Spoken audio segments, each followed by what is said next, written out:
Hey everybody, how's it going?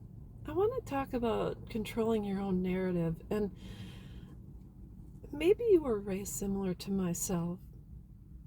I was raised Catholic, and so I pretty much fell in that. I was a good girl, to be honest with you. I was kind and sweet and loving and good student and respectful and all that. And in my house, my mom pretty much controlled most of it, if not all. And it was, I don't know, I'm not going to say it was pretty scary, but there's a healthy fear of adults and authority and all that. But she even went so far as to control how our hair was styled for pictures, and there was not a hair out of place in any of our communion pictures, anything like that. And I broke free a little bit as a teen, and I rebelled. I'll admit it.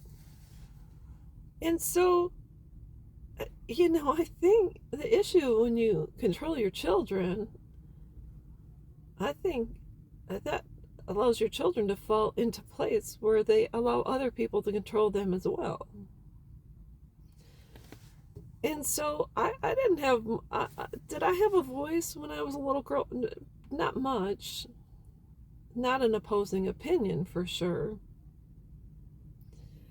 And so I fell into, I'm not going to say you, but then I got married and my spouse controlled the narrative, and then I had kids and they controlled the narrative. It wasn't until I got divorced when the girls were about 9, 10, around that age, that I finally was able to break free. And I dated as a single parent. I dated more often than not.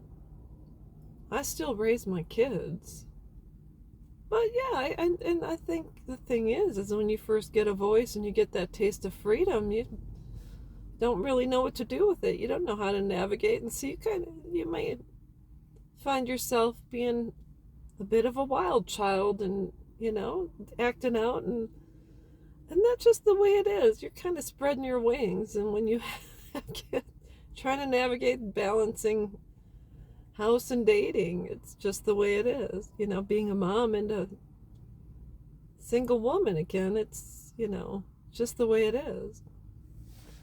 And so I think when our kids get older and they've been allowed to control the narrative, because that's just the way it is. I said, my daughter, my youngest, would say, I don't want anyone by the house. She didn't want to share me with other people. And even if I had friends stop by, she didn't like that.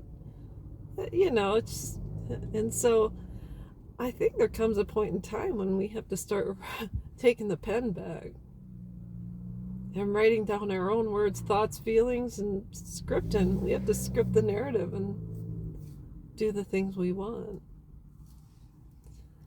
It's hard.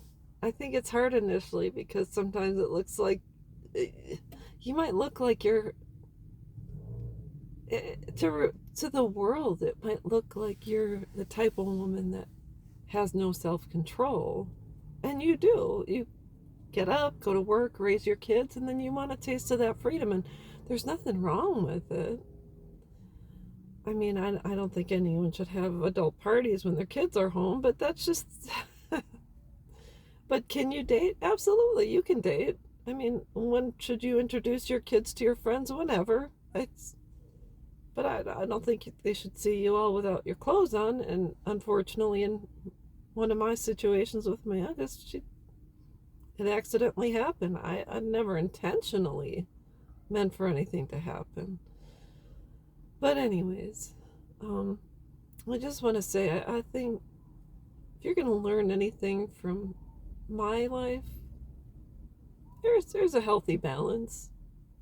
And I'm just trying to help other parents out who have been under a thumb their entire lives. When you get a little bit of freedom, you can balance it. And are you going to mess up? Yeah, you're going to mess up.